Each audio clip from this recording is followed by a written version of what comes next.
राज्य के दिवंगत उप मुख्यमंत्री अजित पवार के अस्थि कलश दर्शन के अवसर पर पूर्व मंत्री और नेता जितेंद्र आव्हाड ने ठाणे में मीडिया से बातचीत के दौरान कहा कि फैसला लेने की क्षमता जो अजित दादा में थी वो शायद ही किसी अन्य नेता में हो। ऐसा नेता जाना यानी ही राज्य के लिए बहुत बड़ी हानि है। वहीं भाजपा विधायक संजय केलकर ने दादा के निधन पर अपनी भावुक प्रतिक्रिया व्यक्त करते हुए कहा कि पवार जी की अधिकारियों पर पकड़ और काम की तत्परता सबको याद रहेगी। साथ ही केलकर ने यह भी बताया कि अजित दादा के कार्यालय में फाइलें लंबित नहीं रहती थी और वे काम निपटाने में हमेशा सक्रिय रहते थे। आइए सुनते हैं आव्हाड और केलकर का विस्तृत बयान। म्हणजे एक दिलखुलास दिलदार आणि रांगडं असं नेतृत्व महाराष्ट्राला मिळालेलं होतं। अजितदादांचा कधीच राग येत नव्हता। आम्ही तर त्यांच्या विरोधी पक्ष म्हणूनही काम केलं, त्यांच्या बरोबरही काम केलं आणि कामाच्या बाबतीमध्ये जर कोणी तत्पर असेल आणि स्पष्ट सांगणार असेल तर ते अजितदादा होते।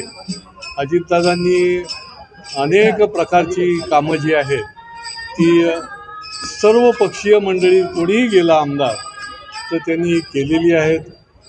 जनतेचं हित आहे की नाही हे बघून त्यांनी काम केलेलं आहे।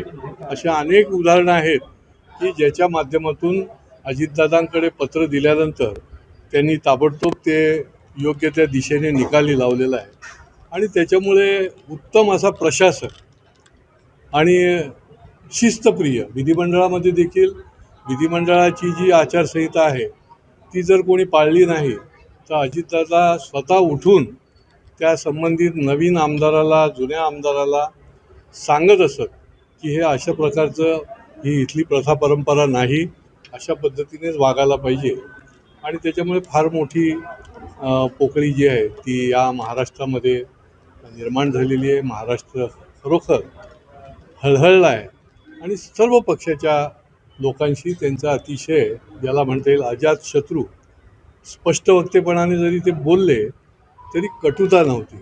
त्यांचं मन जे आहे दिल जे आहे ते साफ होतं आणि त्याच्यामुळेच अजितदादा हे हवेसे सगळ्यांनाच वाटत होतं। ओके काय वाटतं नेता गेला मोठा महाराष्ट्राचं मी पहिल्याच दिवशी सांगितलं खूप खूप खूप मोठे नुकसान झाले। त्यांच्या इतका तडकाफडकी नेता, निर्णय घेणारा, त्याची अंमलबजावणी करणारा नेता महाराष्ट्रात मी तरी 40 वर्षात बघितलेला आणि